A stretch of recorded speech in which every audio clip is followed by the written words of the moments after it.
امت مسلمہ کے لیے ایک اعتبار سے بڑی اہمیت کا حامل ہے کہ اس ماہ حبیب خدا، محبوب خدا، سرور کونین، ساقی کوثر، شافع محشر، امام الانبیاء، فخر الانبیاء، مخدوم الانبیاء، محمد مصطفیٰ احمد مجتبیٰ صلی اللہ علیہ وآلہ وسلم کی ولادت باسعادت ہے۔ اور آپ کا وصال بھی اسی ماہ ہے، آپ نے اس دنیا سے پردہ بھی اسی ماہ فرمایا۔ اس اعتبار سے ربیع الاول کا ماہ عموماً امت مسلمہ اپنے اندر اپنے پیغمبر کی یاد کو تازہ کرنے کے لیے اور اپنی نسلوں کو پیغمبر کا تعارف کروانے کے لیے مختلف طریقہ کار سے اپنی محبت کا اظہار کرتی ہے اور مختلف طریقہ کار سے پیغام پہنچاتی ہے تاکہ آنے والی نسلوں تک پیغمبر کا تعارف ہمارے مسلمانوں کے اندر گہرائی کی حد تک پہنچ جائے۔ ربیع الاول کے ماہ میں ایک بات ذہن میں رکھیں کہ شریعت کا ایک ذوق ہے، شریعت کی ایک ترتیب ہے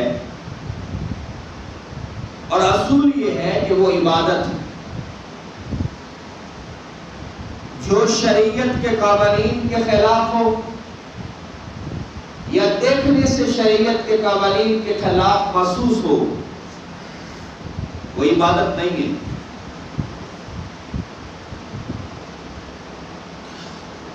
وہ عمل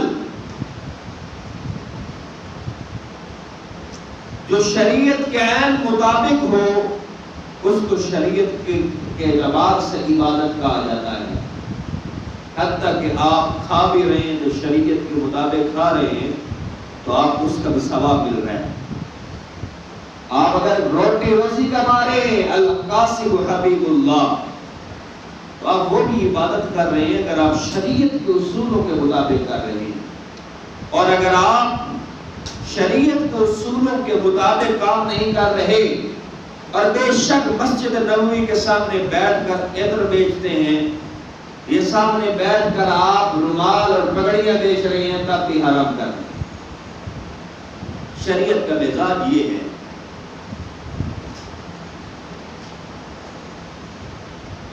اب ربیع الاول کے ماہ میں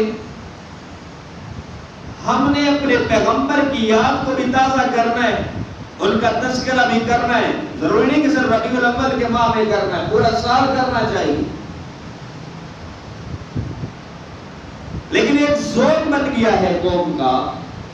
تو اگر ہم نے یہ تذکرہ کرنا ہے، پیغمبر کا پیغام پہنچانا ہے، پیغمبر کی سیرت صورت کے بارے میں قوم کو بتلانا ہے، پیغمبر کے دین کے بارے میں قوم کو پیغام پہنچانا مقصود ہے، تو اس لحاظ سے پھر یہ دیکھا جائے گا کہ ہر وہ فعل جو شریعت کے خلاف ہے وہ قتل کرنے کی اجازت نہیں ہے،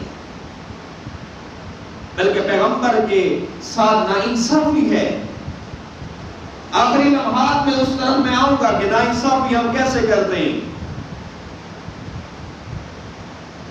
ربیع الاول کے ماہ میں اللہ تعالیٰ نے محمد رسول اللہ صلی اللہ علیہ وسلم کی شکل میں اپنا پیغمبر، میسنجر اور نمائندہ جب عرب میں بھیجا تو اس وقت کے حالات کیا تھے؟ پہلے اس کا مشاہدہ کرنا ضروری ہے۔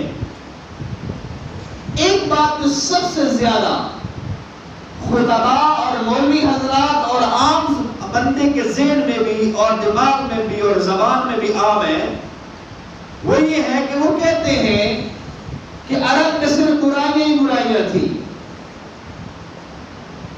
ایسی بات نہیں ہے۔ اللہ تعالیٰ نے اپنے پیغمبر کے لیے جس خطے کو چنا وہ اوصاف کے لحاظ سے سب سے اعلیٰ تھا. جس قبیلے کو چنا وہ اس وقت کے قبائل میں سب سے اعلیٰ تھا. جس خاندان کو چنا وہ اس قبیلے کے تمام خاندانوں میں سب سے اعلیٰ تھا. اور جس خاندان میں گھرانے کو چنا وہ اس خاندان کے تمام گھرانوں سے اعلیٰ تھا. عرب کے اندر بڑی خصوصیات تھی. اللہ نے ان کو فصیح و بلیغ زبان سے نوازا تھا. گھنٹوں فی المدی تقریر کرتے تھے. اشعار اور شاعری ایسے کرتے تھے کہ فی المدی گھنٹوں شعر کہتے چلے جاتے تھے. ان کے ہاں باقاعدہ محفل لگا کرتی تھی جہاں عرب شعر و شاعری شروع کرتے تھے اور گھنٹوں فی المدی شعر و شاعری کرتے چلے جاتے تھے. اس دور کا امریکہ اور روس جس کو روم اور ایران کے نام سے جانا جاتا تھا، جس نے پوری دنیا پر اپنا سکہ جمایا ہوا تھا، اس کا سکہ چلتا تھا ایران اور روم کا، لیکن عرب وہ واحد خطہ تھا جس کو وہ دونوں ممالک اور دونوں ریاستیں فتح کرنے میں ناکام رہی.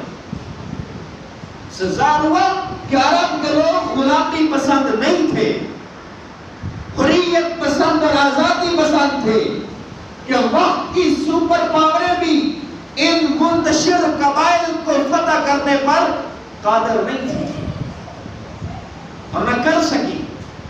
ظاہر ہوا کہ وہ سب جنگ میں اور سامان حرب میں ماہر تھے، اپنا دفاع بخوبی کرنا جانتے تھے اور غلامانہ قوم نہیں تھی، غلام ابن غلام نہیں تھے، حریت پسند قوم تھی.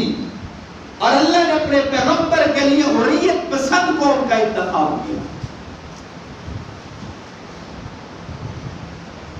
اب اس طرف کہ معاشرتی طور پر وہ کن انحطاط کا شکار تھے.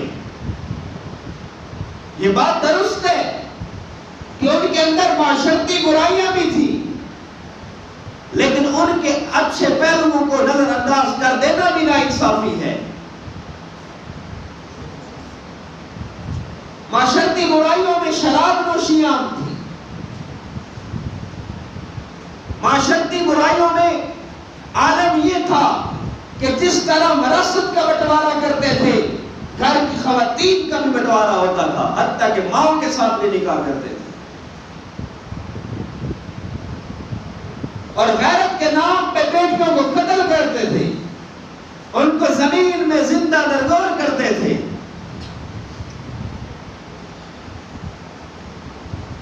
فسق و فجور میں، سود کی لعنت میں گہرائی کی حد تک گئے ہوئے تھے.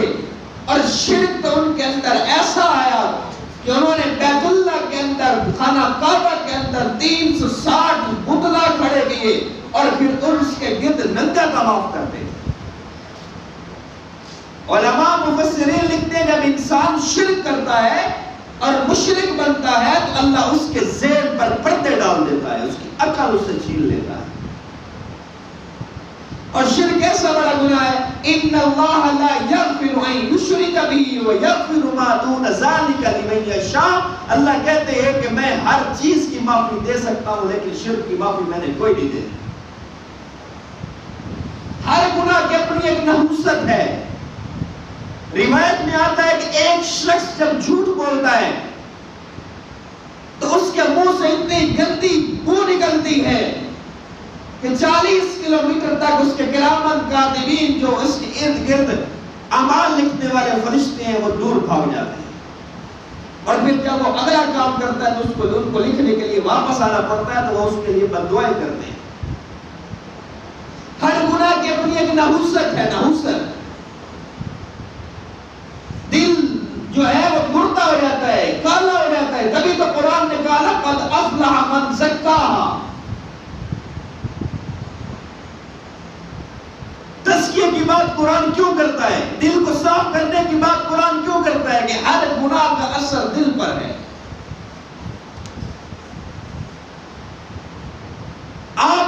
کہ جو انسان نیک ہوگا اس کا دل نرم ہوگا، سوسائٹی میں وہ ہر دل عزیز ہوگا، اور جو انسان نیک نہیں ہوگا، برائی کا شکار ہوگا، اس کا دل بے رحم ہوگا۔ تو یہی بات ہے کہ جب انہوں نے شرک شروع کیا تو بیت اللہ میں 360 بت لے آئے، اللہ نے عقل پر ایسے پردے ڈالے کہ ننگا طواف شروع کر دیا۔ بیت اللہ کے اندر، اللہ کے گھر کے اندر تیر رکھتے تھے اور تیروں سے فال نکالتے تھے۔ لات اور عزا کو جب لا کے کھڑا کیا تو پھر پورے معاشرے میں عرب کے شرک پھیل گیا، اور شرک اس حد تک پھیلا کہ وہ اس کو اپنے آباء و اجداد کے شاعر کے شاعر کہتے تھے، اور جب پیغمبر نے ان کو دعوت دی اور وہ کہتے تھے کہ بھائی ہم تیری بات کو نہیں مان سکتے، معاذ اللہ، یہ تو ہمارے آباء و اجداد کی بات کے خلاف ہے۔ عموماً جب ہم بھی دین کی دعوت لیتے ہیں یا دیتے ہیں تو ہمارے اکثر صاحبین کہتے ہیں کہ ہمارے باپ دادا نے کیا نہیں، پھر ہم کیسے کرتے ہیں؟ اور اگر کوئی غلط حرکت ہوتی ہے تو ہم منع کرتے ہیں اس کام سے رک جاؤ، یہ شریعت کا تقاضا نہیں ہے، تو پھر کیا کہتے ہیں؟ سارے باپ جو کمل ہیں ذکر رہتے ہیں، رسی چھوڑ دیں۔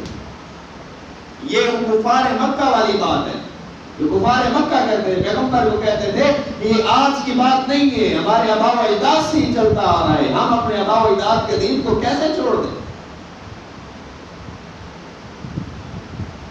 پورا معاشرہ انحطاط پذیر تھا،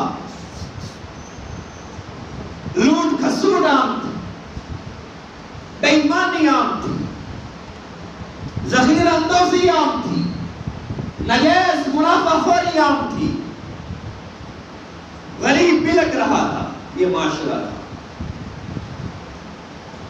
تو اس ماحول میں اللہ نے اپنا نمائندہ اور پیغمبر بھیجنے کا فیصلہ کیا، اور جب پیغمبر کی پیدائش ہوئی، اور یہ قول بڑا رائے ہے، رائج قول ہے، کہتے ہیں کہ 12 ربیع الاول کو پیدائش ہے، محققین 9 ربیع الاول بتاتے ہیں، اور تمام مسالک اس پر متفق ہیں، 12 ربیع الاول کو پیدائش نہیں، وفات ہے۔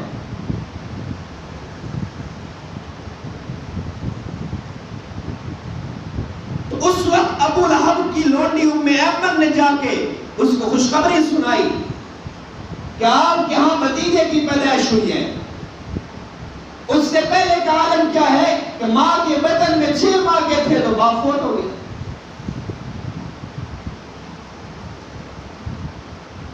پوری سیرت کو بیان کرنا چند جملوں میں ممکن نہیں، حوالہ جات کافی رہیں گے۔ تو ابو لہب نے، جس کے بارے میں قرآن میں آیا آیت تبت یدا ابی لہب وتب، ٹوٹ جائے ہاتھ ابو لہب کے، اس نے اس دور میں پیغمبر کے پیدا ہونے کی خوشی میں مٹھائیاں بانٹی اور اپنی لونڈی ام ایمن کو بھی آزاد کیا اور کئی غلاموں کو آزاد کیا، پورے مکہ میں جشن منایا۔ لیکن حق کی دعوت اتنی کڑوی ہے، جب پیغمبر نے جا کر پہاڑی پر سب کو بلایا تو سب سے پہلے ابو لہب نے اٹھا کر پتھر مارا، اور یہ ایت نازل ہوئی تبت یدا ابی لہب وتب، جن ہاتھوں سے ابو لہب نے پتھر مارا اس کی ہاتھ ٹوٹ گئے۔ حق کی جس سے ظاہر ہوا، جب آپ حق کی دعوت لے کے چلتے ہیں، حق کی دعوت دیتے ہیں، تو سب سے پہلے آپ کا دشمن آپ کے گھر سے پیدا ہوتا ہے، وہ آپ کو منع کرتا ہے، روکتا ہے، جیسے کہ ابو لہب۔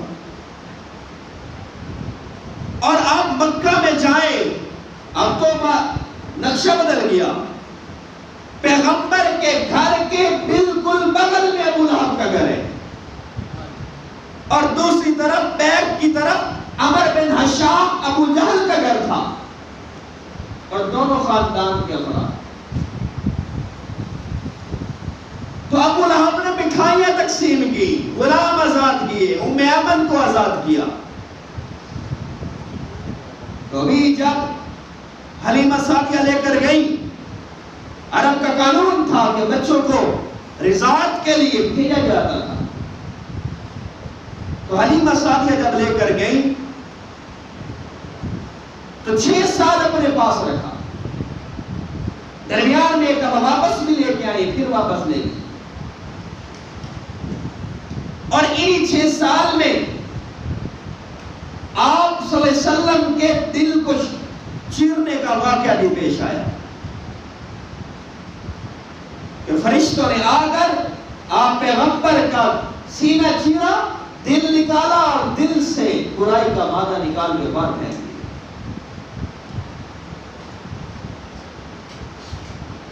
تو 6 سال کی عمر میں جب والدہ وفات پا گئی، ننہال اپنے والدین سے ملنے کے لیے گئی اور راستے میں مدینہ سے مکہ آتے ہوئے راستے میں ان کی وفات ہو گئی. تو ام ایمن اکیلی واپس لے کر لوٹی. اب عبد المطلب کی زیر سایہ ہے، 2 سال بعد وہ بھی فوت ہو گئے. تو پھر ابو طالب کے زیر سایہ آئے.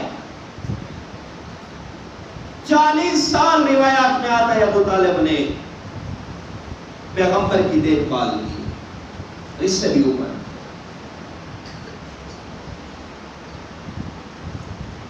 اور ابو طالب نے ہر ممکنہ دور میں پیغمبر کا ساتھ دیا.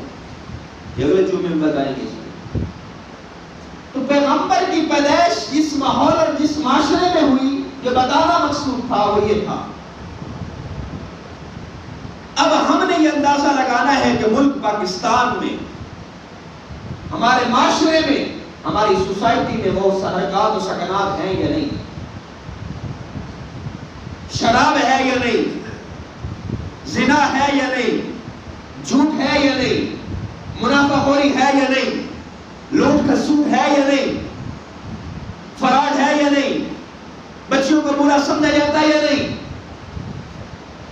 ماں باپ کی تمیز ختم ہو چکی ہے یا نہیں. ہر برائی ہمارے اندر پھیل گئی.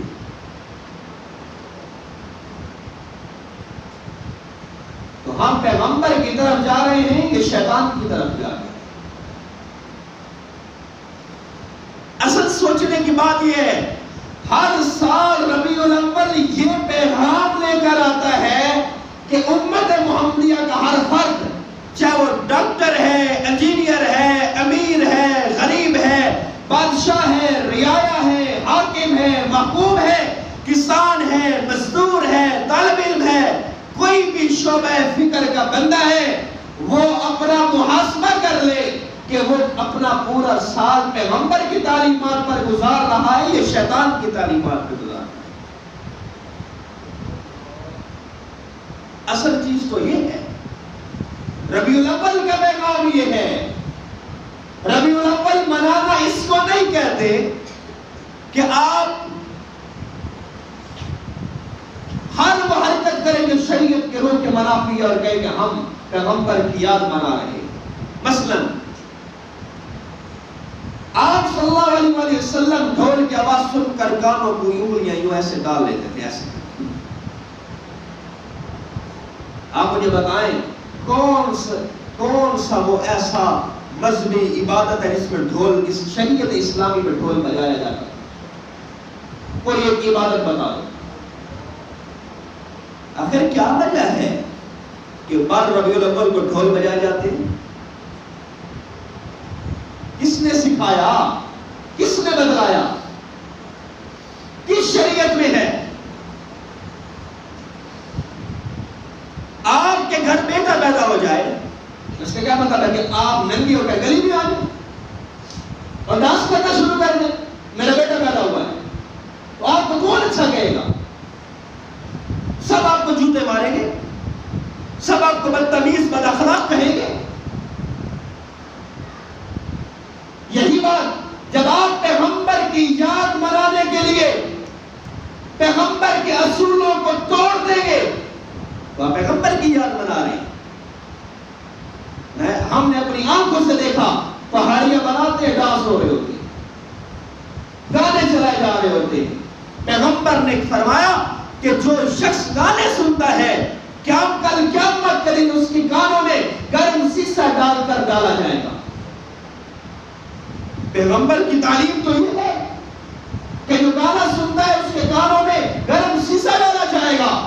یہ کس کی تعلیم ہے کہ آپ پیغمبر کی ولادت کی خوشی میں آپ گانے بجائیں، گانوں کے ڈیک لگائیں اور پہاڑیاں بناتے ہیں؟ میری سمجھ میں تو یہ بات نہیں آتی اور کسی عقل مند کی سمجھ میں بھی نہیں آتی، جاہل کی سمجھ میں آتی ہوگی. پیغمبر کی اطاعت ہی پیغمبر کو راضی کرنا ہے. اور قرآن کہہ رہا ہے، میں نہیں کہہ رہا، کسی مولوی کا فتویٰ نہیں ہے. وَأَطِيعُوا اللَّهَ وَأَطِيعُوا الرَّسُولَ، قرآن کے الفاظ ہیں اللہ اور اس کے رسول کی اطاعت کرو. نماز ایک نہیں پڑھ لی، آپ جتنی خوشیاں منا لو، جہنمی ہو. پیغمبر نے کہا ہے من ترک الصلاۃ متعمدا فقد کفر، اس نے نماز کو چھوڑ دی اس نے کفر کیا. الصلاۃ عماد الدین، نماز دین کا ستون ہے. ومن اقامها فقد اقامها الدین ومن هدمها فقد هدم الدین، جس نے اس کو قائم کیا اس نے دین کو قائم کیا، جس نے اس کو ڈھا دیا اس نے دین کو ڈھا دیا. یہ پیغمبر کہہ رہے ہیں. نماز ایک نہیں پڑھ لی پھر اپنے آپ کو مسلمان کہتے ہیں. کیا یاد ہے، کیا خوشی منائی جا رہی ہے. ربیع الاول کا تقاضا تو یہ تھا کہ میں اپنا محاسبہ کرتا کہ میں نے پیغمبر کی تعلیمات کو چھوڑا ہے یا نہیں چھوڑوں گا. میں نے پیغمبر کی نماز کو چھوڑا ہے آئندہ نہیں چھوڑوں گا. کیوں؟ مجھے نماز دی ہے میرے پیغمبر نے، مجھے روزہ دیا میرے پیغمبر نے، مجھے عبادات کا طریقہ سکھایا میرے پیغمبر نے. میرے پیغمبر کا چلنا پھرنا اٹھنا بیٹھنا کھانا پینا، ان کی سیاست، ان کی معیشت، ان کی تجارت، ان کی ہر چیز میرا دین ہے، میری عبادت ہے. لیکن سمجھ نہیں آتی. انسانی معاشرہ سمجھنے سے قاصر ہے کہ ربیع الاول آتے ہی پتہ نہیں کیا جنون چڑھتا ہے. رسول اللہ صلی اللہ علیہ وسلم نے فرمایا اسراف نہیں کرنا شیطان کی علامت ہے. فضول خرچی جسے کہتے ہیں اسراف. اور آپ کو میں ایک تاریخی واقعہ سنا کر بات کو ختم کروں گا. حضرت خالد بن ولید رضی اللہ تعالیٰ عنہ جن کو پیغمبر نے ایک محفل میں بیٹھ کے کہا تھا کہ خالد اللہ کی تلوار ہے، سیف اللہ ہے، یہ کبھی نہیں گرائی جائے گی. وہ اپنے دربار میں بیٹھے، امیر المؤمنین عمر بن خطاب کا دور ہے، اور ایک شاعر آ کر ان کی شان میں ایک شعر پڑھتا ہے اور آپ 20,000 یا 10,000 دینار اس کو تحفۃ دے دیتے ہیں اور امیر المومنین تک پیغام چلا جاتا ہے. امیر المومنین حضرت بلال کو بلاتے اور بلال کو کہتے یہ خبر آئی ہے اور جاؤ، جا کر عمر بن خطاب کا پیغام لے کر جاؤ اور جا کر خالد بن ولید کا محاسبہ کر کے آؤ. بلال روانہ ہوتے، خالد بن ولید کا لشکر جنگ میں ہے اور قدرتی جب بلال پہنچے فجر کی نماز لشکر پڑھ رہا ہے، خالد بن ولید امامت کروا رہے ہیں. بلال نے خالد بن ولید کے پیچھے نماز پڑھی. اب نماز پڑھنے کا مطلب یہ نہیں تھا کہ میرا مولوی جڑا کر جتنی رکھے ٹھیک ہے. نماز خالد کے پیچھے پڑھی. جب پڑھ لی تو کھڑے ہو گئے اور کھڑے ہو کر فرمان پڑھا، امیر المومنین عمر بن خطاب کا پیغام لایا ہوں. ان کا حکم ہے خالد بن ولید سے احتساب کیا جائے اور میں ان کے حکم پر احتساب کرنا چاہتا ہوں. پورے ہزاروں کے لشکر کے سامنے خالد بن ولید نے سرنڈر کر دیا. آج ہمارے ملک ریاست میں کسی ایک فوجی کے بارے میں بات ہو جائے نا، ریاست ہل جاتی ہے. وہ چیف آف آرمی اسٹاف تھا. خالد بن ولید نے سرنڈر کیا، آپ کی پگڑی کو اتارا گیا اور آپ کے یوں ایسے ہاتھ باندھے گئے. یہ روایات میں ہے. پورے لشکر کے سامنے لشکر بھی رو رہا ہے، اور جو احتساب کر رہا ہے بلال وہ بھی رو رہا ہے، لیکن حکم امیر ہے، اطاعت کرنی ہے امیر کی۔ خالد بن ولید سے پوچھا جاتا ہے کہ خالد یہ تم نے پیسہ دیا کہاں سے دیا؟ بیت المال سے دیا تو خیانت کی، تمہیں کوئی اختیار حاصل نہیں تھا کہ تمہاری شان میں پڑھنے والے شاعر کو تم بیت المال سے پیسے دے دو، اور اگر تم نے جیب سے دیا ہے تو اسراف کیا ہے، بتاؤ تم نے کہاں سے دیے؟ خالد نے کہا کہ میں نے اپنی جیب سے دی۔ فرمایا امیر المومنین کا حکم ہے کہ تم نے اسراف کیا ہے، لہذا تمہیں معزول کر کے ابو عبیدہ بن جراح کو چیف آف آرمی اسٹاف بنایا جاتا ہے۔ یہ شریعت کی روح ہے۔ ہم دعائیں مانگتے ہیں اللہ ہمیں نظام خلافت راشدہ جیسی حکومت دے، عالم اسلام کا بول بالا فرما، ہمیں ایسے حکمران عطا فرما، اور اگر ایسے حکمران آ گئے تو یہ فضول خرچی ہم کرتے ہیں نا، پوری گلیوں میں لائٹیں لگا دینا، پوری گلیوں میں یہ کر دینا، ساتھ پڑوسی کے گھر میں بے شک ایک وقت کا کھانا بھی نہ ہو، اس کا حساب کیا دیں گے؟ ایک بزرگ تھے، بات ختم کرتے ہیں، ان کے سامنے کسی شاعر نے شعر پڑھا، اے اللہ ایک عمر پھر چاہیے کہ بدل اس طرح کا شعر تھا۔ جب ان کے بیان کا ٹائم آیا تو انہوں نے کہا کہ اگر عمر آ گیا نا تو سب سے پہلے میری اور آپ کی طبیعت صاف کرے گا، کفر تو بات کی بات ہے، جو ہمارے حالات ہیں۔ لہذا ربیع الاول کا تقاضا یہ نہیں ہے کہ آپ شریعت کے منافی کام کریں، شریعت کے عین مطابق کام کریں، آپ محافل سجائے، پیغمبر کی سیرت کو بیان کروائے، پیغمبر کے سوسائٹی، پیغمبر کی سیرت، پیغمبر کی صورت، پیغمبر کا جمال اجمال، پیغمبر کے اوصاف، ہر چیز بیان ہونی چاہیے، پیغمبر کا جہاد، پیغمبر کی سیاست، پیغمبر کی تجارت، پیغمبر کی زندگی کا ہر پہلو بیان ہونا چاہیے، اس میں کوئی دوسری رائے نہیں ہے، لیکن اس کی آڑ میں کوئی غیر شرعی اور کوئی غیر اسلامی کام بھی نہیں ہونا چاہیے۔ اگر آپ کے پڑوس میں کوئی پہاڑی نکالتا ہے اور نالیوں کے اوپر مسجد نبوی کے خاکے بناتا ہے، نالیوں کے اوپر بیت اللہ کا خاکہ بناتا ہے، پکڑ کے اس کی پٹائی کرو، اس کو عقل دکھاؤ کہ نالیوں کے ساتھ پہاڑی ہے اور مسجد گنبد خضرا کا مقام اس قدر کم ہے کہ تم نالیوں کے پاس رکھ دو اس کو۔ کوئی غیر اسلامی کام برداشت نہ کرو، ورنہ اللہ کی پکڑ بہت سخت ہے۔ اللہ جب پکڑے گا پھر موقع نہیں دے گا، اور جب موت کا ٹائم آتا ہے، عالم سکرات میں روایت ہے، عالم سکرات میں جب انسان پر موت طاری ہونے لگتی ہے تو اللہ تعالیٰ جنت بھی دکھاتا ہے، جہنم بھی دکھاتا ہے، موت کا فرشتہ بھی آتے ہیں، اس وقت توبہ قبول نہیں ہوتی۔